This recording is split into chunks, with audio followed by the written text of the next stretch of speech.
अब इतने सारे मुद्दे हैं, महंगाई से जनता त्रस्त है, पेट्रोल डीजल के भाव लगातार बढ़ रहे हैं, 100 के पार हो गए हैं। और ये पेपर लीक का भी हाल ही में मुद्दा गरमाया हुआ है। तो विपक्ष को जिस तरह से सत्ता पक्ष को आड़े हाथों लेना चाहिए वो दिखता नहीं है किसी धरातल। की आवाज़ को दबा नहीं सकते।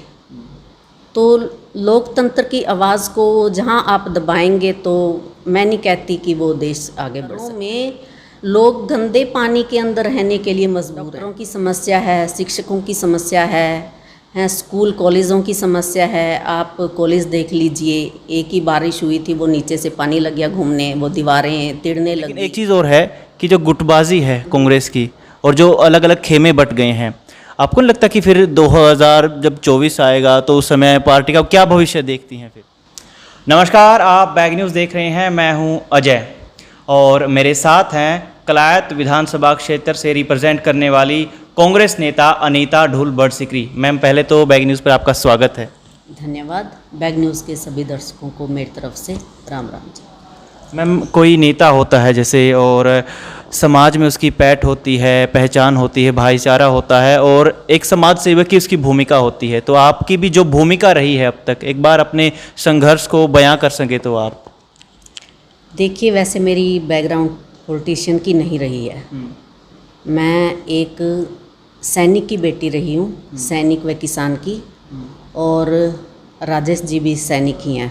तो मैं बहुत लकी हूँ कि मेरी मतलब बचपन से लेकर युवा अवस्था तक काफ़ी टाइम तक मतलब मैंने सेना की ज़िंदगी को देखा है। जब लगभग 2007 से राजेश जी राजनीति में एक्टिव हुए, एयरफोर्स से रिटायर होके, तो उसके बाद ये ही एक्टिव थे, मैं इतना नहीं थी। इनको देखती थी, मुझे अच्छा लगता था ये जब सेवा करते थे, क्योंकि एयरफोर्स में मैं भी एयरफोर्स की वाइफ्स एसोसिएशन की मैं भी सेक्रेटरी रही हूँ, वहाँ एक्टिव थी। तो मैंने एयरफोर्स की लाइफ को देखा है, यहाँ पॉलिटिक्स की लाइफ को इतना नज़दीक से नहीं देखा। लेकिन 2008 से मैंने राजेश जी को बहुत करीब से देखा है राजनीति करते हुए।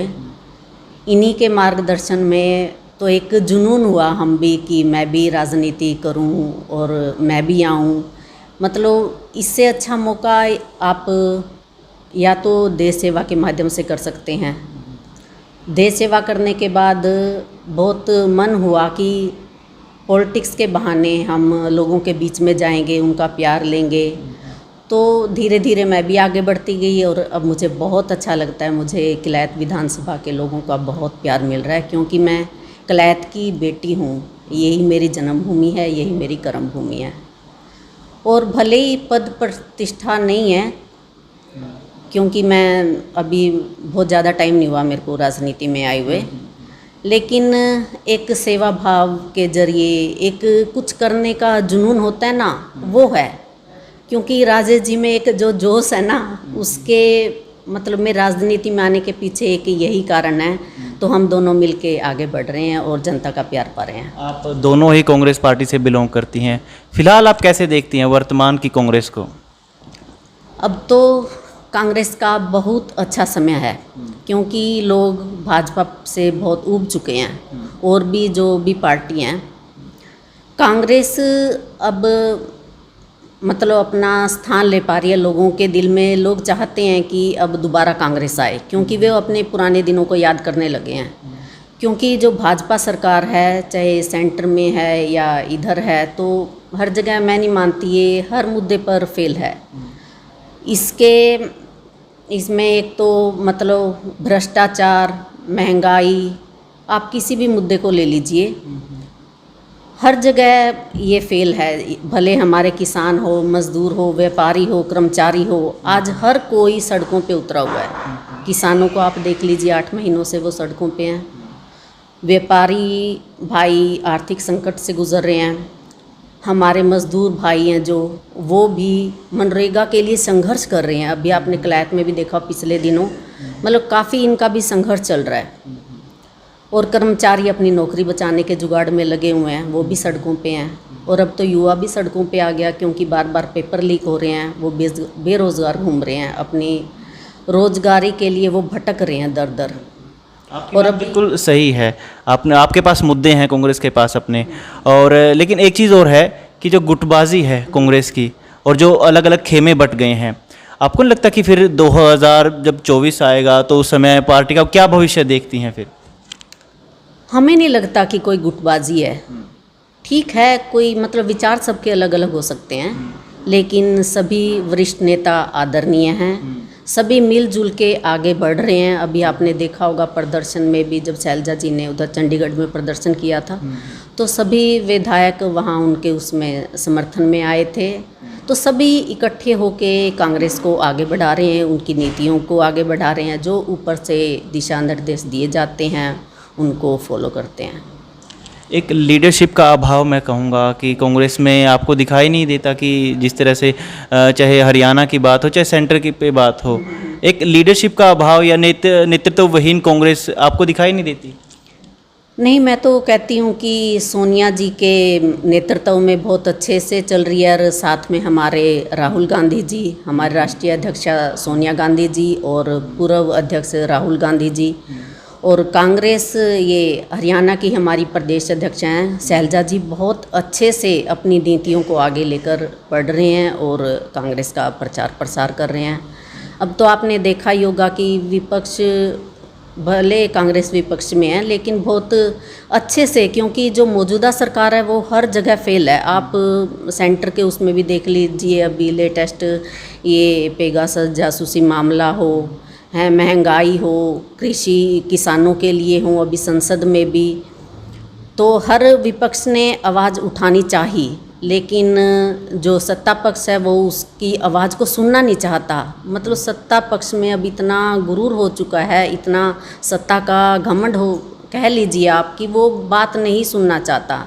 लेकिन ये लोकतंत्र है, मतलब आप किसी की आवाज़ को दबा नहीं सकते।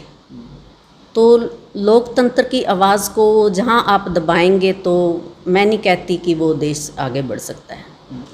मुद्दों की बात है, अब इतने सारे मुद्दे हैं, महंगाई से जनता त्रस्त है, पेट्रोल डीजल के भाव लगातार बढ़ रहे हैं, 100 के पार हो गए हैं, और ये पेपर लीक का भी हाल ही में मुद्दा गरमाया हुआ है। तो विपक्ष को जिस तरह से सत्ता पक्ष को आड़े हाथों लेना चाहिए वो दिखता नहीं है धरातल पर। नहीं दिखता क्यों नहीं, आप अभी देख लीजिए संसद में कितना हंगामा हुआ है। खुद राहुल जी के नेतृत्व में और सभी विपक्षी दलों को उन्होंने एकजुट किया और संसद में इस मुद्दे को बहुत अच्छे से उठाया, प्रदर्शन भी किया, सब कुछ किया। और आप प्रदेश स्तर पर लगा लीजिए, हल्का स्तर पर लगा लीजिए, हर जगह महंगाई के मुद्दों पर, कलैत में भी हमने किया, चंडीगढ़, सब जगह महंगाई का मुद्दा हो, पेट्रोल डीजल का हो, रसोई गैस का हो, पेपर लीक का हो, पेगासस जासूसी मामला हो, तो अनेक मुद्दे हैं। मुद्दों से तो ये सरकार घिरी हुई है। तो भले सरकार इस चीज़ से कनी काटती है, बात सुनना नहीं चाहती, लेकिन विपक्ष है कि तब तक पीछे नहीं हटने वाला जब तक ये मांग नहीं मान लेते। जी ज़रूर। अब बात कलायत की करते हैं। कलायत में अनेक समस्याएं हैं, जैसे हमने महारा गांव महारा सरपंच के नाम से एक अब तक 25 बड़ी पंचायतों का सर्वे हम कर चुके हैं, और हर एक पंचायत में हमने देखा कि पीने के पानी की निकासी की ये समस्या है। शिक्षा को लेकर भी अनेक समस्याएं हैं, कई जगह स्कूल 8वीं तक के हैं। कोई आपका विजन हो, भाई भविष्य में परमात्मा आपको मौका दे तो आपका कोई विजन हो जो साझा कर सकें? बिल्कुल, सबसे मेन मुद्दा है मुझे ये बेरोज़गारी है ना, ये बिल्कुल मतलब एक अंदर से लगता है कि कितने हमारे युवा साथी बेरोज़गार घूम रहे हैं। क्योंकि इस मौजूदा सरकार में आप देखेंगे कि रोज़गार घटते जा रहे हैं और बेरोज़गारी बढ़ती जा रही है। आपको तो मालूम ही होगा कि बेरोज़गारी का आंकड़ा इस दर तक बढ़ गया है। अगर देश में हमारे 7%, अभी जुलाई के आंकड़े को ही ले लीजिए, बेरोज़गारी दर 7% थी, तो हरियाणा में 4 गुना से भी ज़्यादा, माना 28% से भी ऊपर थी। पूरे देश में दूसरे नंबर पर हरियाणा में। हाँ जी, बिल्कुल। और जून के मुकाबले बढ़ रही है। पहले मतलब 4 गुना से थोड़ी कम थी, मतलब 28% से थोड़ी कम थी, 27.9 थी, ऐसा कुछ था। तो हर रोज़, हर महीने, हर दिन बेरोज़गारी बढ़ती जा रही है, रोज़गार हैं घटते जा रहे हैं। अभी कितने मतलब इतना मुझे अच्छे से नहीं याद, शायद 32 लाख नौकरियां मतलब चली गई, मैंने न्यूज़पेपर में पढ़ा था। हाँ, अकेले जुलाई महीने में इतना, हाँ शायद ऐसा ही कुछ था कि 32 लाख नौकरियां चली गई, रोज़गार चले गए। तो रोजगारी मतलब बेरोजगारी, रोज़गार देने के लिए, रोज़गार के अवसर सर्जित करने के लिए ये मेरा बहुत मन है, ये अहम मुद्दा है। आप रोज़गार को आगे लेके चल रही हैं, लेकिन दूसरी भी तो अनेक समस्याएं हैं हमारे असेंबली में। कलायत को लेकर आपका मन में कोई ब्लूप्रिंट हो, या भविष्य में आप चाहती हो कि मैं होंगी, अगर मैं रिप्रेजेंट करूंगी तो मैं इस तरह से काम करूंगी? देखिए आप,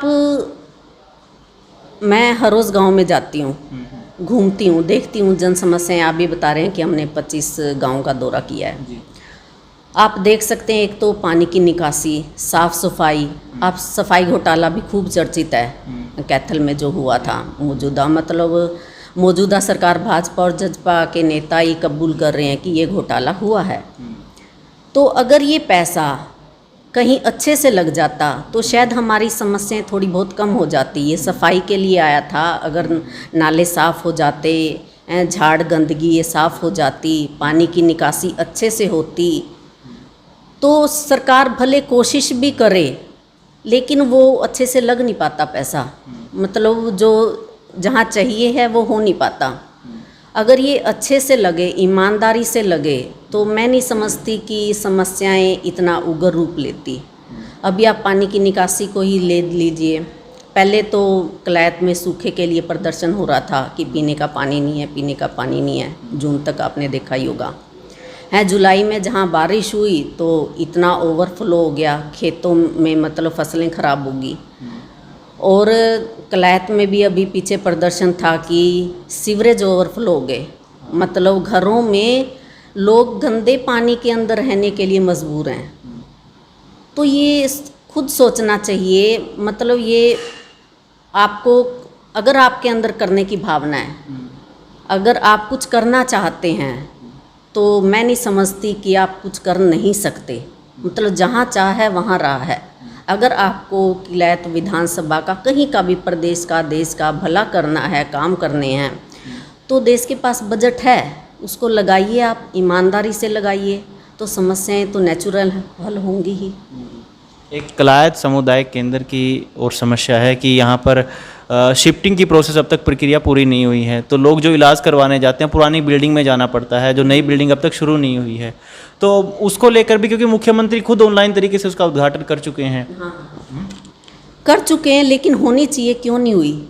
ये भी एक, लोग तो तरसते हैं कि मतलब नई बिल्डिंग होनी चाहिए, हमारे इलाके में होनी चाहिए, वह है तो वहाँ इलाज नहीं हो पा रहा। वही गली सड़ी, मतलब जहाँ कोई सुविधा नहीं है, वहाँ लोग वैसे ही पहले बीमार हैं, कुछ हॉस्पिटल में जाके बीमार हो जाते हैं। ये तो आप भी देख रहे हैं, मतलब कुछ तो अगर स्कूल है नहीं हैं तो वहाँ शिक्षक नहीं है। अभी पिछले दिनों दुमाड़ा में ही मैंने देखा कि लोगों ने स्कूल पे ताला झड़ दिया था, क्योंकि शिक्षकों की कमी थी। वहाँ हॉस्पिटल है, वहाँ डॉक्टर नहीं है। अभी आपने कोविड में भी देखा होगा, तो बहुत, अब पीछे से मीडिया ने आवाज़ उठाई थी, तो 2 डॉक्टरों का किया था गवर्नमेंट ने। तो डॉक्टरों की समस्या है, शिक्षकों की समस्या है, स्कूल कॉलेजों की समस्या है। आप कॉलेज देख लीजिए, एक ही बारिश हुई थी, वो नीचे से पानी लग गया घूमने, वो दीवारें तिड़ने लगी। तो काम भी आप कर रहे हैं, लेकिन उसको ईमानदारी से करने की बहुत ज़्यादा ज़रूरत है। बिल्कुल ईमानदारी से काम करने की ज़रूरत है। एक कलायत की जनता को कोई मैसेज हो आपका? मैं कलायत की जनता को यही कहना चाहूँगी कि मैं कलायत की बेटी हूँ। आप मुझे अपना प्यार दीजिए, मैं आपके साथ हूँ, आपके हर सुख दुख में आपके साथ हूँ और हमेशा रहूँगी।